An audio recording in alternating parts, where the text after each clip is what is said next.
हमारे साथ हैं उत्तर प्रदेश सरकार के कैबिनेट मंत्री अनिल राजभर जी।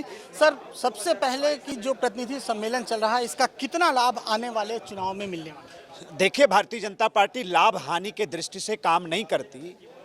सिर्फ चुनावी लाभ के लिए ही राजनीति में कोई पहल हो, ये अच्छी बात नहीं है। हम स्वागत करना चाहते हैं अपनी पार्टी का, अपने नेताओं का। आज मुख्यमंत्री जी आए, कल भी आए थे हमारे नाई समाज के सम्मेलन में, हमारे हलवाई समाज के सम्मेलन में, हमारे कशुदन समाज के सम्मेलन में, और आज दोबारा से फिर से नोनिया और चौहान समाज के सम्मेलन में वो आकर, और जिस तरह से हमारा जो छोटा वर्ग है, छोटा तबका है, जो गरीब लोग हैं, उनके मनोबल को बढ़ाने का काम जो भारतीय जनता पार्टी कर रही है, ख़ास तौर पे राजनीति के मुख्य धारा से जोड़ने का जो ये प्रयास भारतीय जनता पार्टी का है, ये स्वागत योग्य है। हम लोग अभिनंदन करते हैं पार्टी के इस पहल का। सर, एक और नेता हैं सुभाषपा के ओम प्रकाश राजभर। कल वो पूर्व मुख्यमंत्री से मिले और उन्होंने कहा कि अब हमारा समाज जो है वो अखिलेश यादव के पीछे है। भैया, ये सब लोग सैयद सलार मसूद के अनुयायी लोग हैं। राजभर समाज ये भूला नहीं है कि समाजवादी पार्टी की सरकारों में किस तरह से बहराइच के अंदर सैयद सलार मसूद की मज़ारों को रोशन करने का काम किया जाता है। और आप इतिहास उठाकर देख लीजिए, समाजवादी पार्टी का जितने बार चुनाव हुए होंगे, कभी भूल भटक कर एकाक टिकट दे दिया होगा?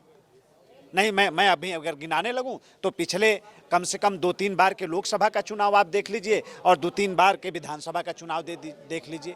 एक भी राजभर को टिकट देना भी जिसने मुनासिब नहीं समझा, जो मैं गर्व के साथ, मतलब मैं पूरी चुनौती के साथ कहना चाहता हूं कि राजभर ही नहीं, चाहे नोनिया चौहान हो हमारा, चाहे पाल गणेरिया हो, चाहे हमारा गोंड खरवार हो हमारा, चाहे प्रजापति कुम्हार हो, चाहे विश्वकर्मा हो, ऐसे लोगों के ये दुश्मन हैं। सर, ओम प्रकाश राजभर को कितनी बड़ी चुनौती मानते हैं आप? जरा भी चुनौती नहीं। 2019 हमारे खिलाफ लड़े, परिणाम आपके सामने है। नगर पालिका, नगर पंचायत, नगर निगमों के चुनाव हमारे खिलाफ लड़े, परिणाम आपके सामने हैं। उत्तर प्रदेश में कई बाई इलेक्शन हुए, उसके परिणाम भी आपके सामने हैं। हम लोग तो जरा भी गंभीरता से नहीं लेते, ना ही राजभर समाज गंभीरता से लेता है। सर, एक आखिरी सवाल। प्रदेश सरकार के एक मंत्री ने कहा है कि 95% लोग डीजल और पेट्रोल को इस्तेमाल ही नहीं करते और कोई महंगाई इस तरह की नहीं। कोई व्यक्तिगत विचार उनके मन में आया होगा उपेंद्र भाई के। अब वो बात किस अवसर पर कहे और किस बात के जवाब में कहे, ये देखना पड़ेगा। ऐसा नहीं है, कभी कभी आदमी कहना कुछ और चाहता है, कह कुछ और देता है।